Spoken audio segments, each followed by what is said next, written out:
Olá pessoas, esse é outro vídeo meu aqui na internet. Bom, no vídeo de hoje então vamos falar um pouquinho sobre os últimos dois capítulos de Orlando. E justamente por eu falar desses dois últimos capítulos, eu vou tentar não dar muitos spoilers, porque eu acho que você não deve estar no último capítulo como eu, né? Enfim, pode ser que você esteja, mas pode ser que não. Enfim, por conta disso então, eu vou só comentar algumas coisas sem me aprofundar muito. O capítulo 5, que foi onde nós paramos, né, do capítulo 4 para o capítulo 5. No capítulo 5, então, a gente fica sabendo que Orlando está num novo século, no século XIX, e justamente por ela estar no século XIX, ela começa a sentir um pouco da pressão da época. Por quê? O século XIX marca, dentre outras coisas, a consolidação, ou melhor dizendo, a ascensão da burguesia. E, sobretudo, por conta da questão da Revolução Industrial. E o que acontece? A resposta da arte, e no nosso caso a resposta da literatura para a burguesia, é a consolidação do romance enquanto gênero literário. E não só enquanto gênero literário, mas enquanto gênero superior aos outros. Porque eu não sei se você percebe, mas a partir do século XIX, sobretudo com o início do romantismo, a questão toda do romance começa a ganhar um pouquinho mais de crédito. Porque até então o que fazia de um escritor um bom escritor era se ele conseguisse escrever poesia. A partir do século XIX isso muda um pouco. Enfim, o fato é que com a consolidação então do romance e com o início da escola romântica, começou-se a valorizar um pouquinho da questão toda do casamento e dos relacionamentos e coisas do tipo. E a Orlando começou a perceber que ela não era casada, que ela estava ficando pra titia.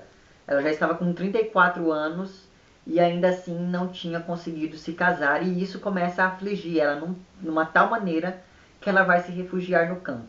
Quando ela vai para o campo, ela acaba conhecendo um cidadão chamado Marmaduke. Deixa eu procurar um retrato dele aqui. Aqui. Marmaduke Bonthrop, ou algo do tipo. Este daqui é o infeliz. Enfim, eles dois se conhecem no campo, acabam se apaixonando de uma tal maneira que decidem noivar ali sem nem saber direito o nome um do outro. Enfim, então eles noivam, voltam para a casa da Orlando, e no momento então em que ela está apresentando ele para os seus criados, chega uma carta da rainha falando que todas aquelas ações que haviam sido movidas contra ela haviam sido retiradas. Caso você não saiba do que eu estou falando, vou deixar lá embaixo o link para a playlist com os dois vídeos anteriores sobre esse livro, para que você se intere um pouquinho dessa questão judicial envolvendo a Orlando. Bom, o fato é que ela então, uma vez que não tem mais esses problemas com a coroa inglesa, ela resolve se casar realmente com o Marmaduke. Os dois se casam, só que ele, como é uma espécie de explorador ou algo do tipo, ele acaba tendo que ir viajar tão logo eles se casam. Ele fica ali um tempinho com ela, mas depois ele tem que ir embora. Enfim, o caso é que quando ele vai embora, toda aquela crise sobre os relacionamentos que ela teve voltam para Orlando, de modo que ela fica ali numa angústia muito forte. E quando ela está nessa angústia muito forte, ela se lembra do poema que ela vinha escrevendo desde lá de 1586, quando o livro começa, que é o Carvalho. Ela pega então o Carvalho, começa a ler e resolve publicá-lo, porque afinal de contas 300 anos já se passaram, já está na hora de fazer alguma coisa com esse poema. Então ela vai lá, revisa rapidamente e vai para Londres para poder publicar o poema. Quando ela vai para Londres, quem que ela encontra? O Nick Green, que é aquele crítico literário que havia se hospedado na casa da Orlando quando ela ainda era homem, e que depois desse breve período de hospedagem acabou indo falar mal dele, né, para toda a corte inglesa. Enfim, ela encontra ali então esse Nick Green, os dois conversam e ela fica descobrindo então que ele é um dos críticos mais influentes da Inglaterra do período. E justamente por conta disso, ela acaba mostrando ali o manuscrito para ele, e ele fica encarregado então de publicar o texto. Porque assim, o Nick Green, eu não lembro se eu já falei isso para vocês, mas ele é um cara muito chato, porque ele acha assim que a literatura do tempo dele não é tão boa quanto a literatura passada. Por quê? Porque a literatura do presente tem sempre inovações. E ele percebe que no texto da Orlando isso não acontece. O Carvalho permaneceu inalterado durante todo esse tempo. Então ele resolve ali publicar, inclusive louva a excelência criativa da Orlando. Enfim, o fato é que a Orlando então publica esse livro e acaba ali, inclusive, ganhando prêmios com essa publicação, como a gente vai ficar sabendo no último capítulo do livro. Mas enfim, quando ela está voltando para casa, ela passa na frente de uma livraria e se encanta porque ela fica descobrindo que existem livros com a obra completa de cada autor. E ela acaba encomendando ali uns não sei quantos livros, todos os livros mais importantes, segundo o vendedor ali. Ela vai lá, encomenda e começa a ler. E a gente vai acompanhando como que ela vai absorvendo essa nova leva de autores do século XIX, né, do romantismo inglês. Enfim, o capítulo 5 se encerra então e acontece uma coisa X que eu não vou falar o que é, porque senão vai ser o maior spoiler que eu vou poder dar desse período do livro. Mas o fato é que, por conta dessa coisa X, a Orlando tem que voltar para Londres para poder comprar algumas coisas para casa. E quando ela volta para Londres, ela se espanta porque ela descobre, e a gente também descobre isso, que o século XIX já acabou e que ela entrou no século XX.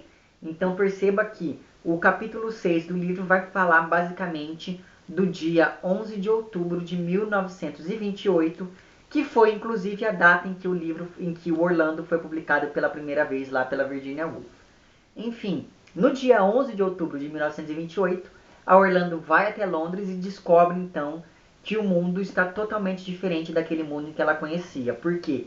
Agora há luz elétrica em todos os lugares, há lojas de departamento por toda Londres, houve uma explosão demográfica, então tem pessoas por todo lado, enfim. O comércio também se expandiu bastante e, sobretudo, ela fica sabendo que existem automóveis. E justamente por conta de todas essas mudanças, ela começa a perceber que, além de todas essas mudanças sociológicas, o papel da mulher mudou sensivelmente, mas ainda assim mudou. Ela percebe que ela, enquanto mulher, tem mais liberdade agora do que ela tinha um pouco antes. E ela fica pensando um pouquinho nisso ali também. Enfim, e o livro vai se encaminhando, então não vou falar mais muitos detalhes. Mas assim, esse último capítulo é muito interessante porque ele vai falar muito da questão do tempo. Como eu disse para vocês, uma das grandes constantes na obra da Virginia é a questão da passagem do tempo. E o capítulo 6 desse livro aqui é marcado muito por isso, porque a Orlando ela vai começar a refletir bastante sobre como que o tempo passa para os outros e não passou para ela. E de como que essa discrepância entre esses dois tempos, o tempo do outro e o meu tempo, vão acabar afetando a vida dela. Porque quando ela volta para casa, ela começa a observar toda aquela glória que ela já tinha vivenciado, toda aquela glória que restou dos seus antepassados, e começa a se perguntar até quando aquilo vai durar. Enfim, o livro vai se encaminhando assim, até que ele chega no fim. Não vou falar como esse livro termina, mas o fato é que, gente, esse último capítulo, para mim, é o capítulo mais importante do livro todo. Não só porque ele encerra o livro, mas porque toda essa questão do tempo, porque querendo ou não, o livro iniciou lá em 1586 e foi até 1928. Né? Se você... É 1586 mesmo? Nem lembro mais. Eu acho que é. Enfim, se você for contar aí, dá o que? 342 anos, eu acho que é isso que vai dar. Se você for ver, muito mais do que a questão do gênero discutido aqui, a questão do tempo é muito importante assim, aqui nesse livro também.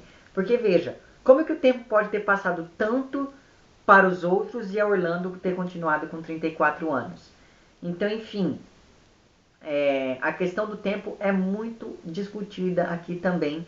E eu acho que ela vai culminar, sobretudo, nesse último capítulo do livro aqui também. Enfim, não vou falar mais nada da história. Eu pretendo fazer mais um vídeo sobre Orlando, porque assim, nesse outro vídeo que eu farei, que vai sair provavelmente na semana que vem, eu vou falar tanto do pós-fácil do Silviano Santiago, quanto da questão do gênero tratado aqui em Orlando, né?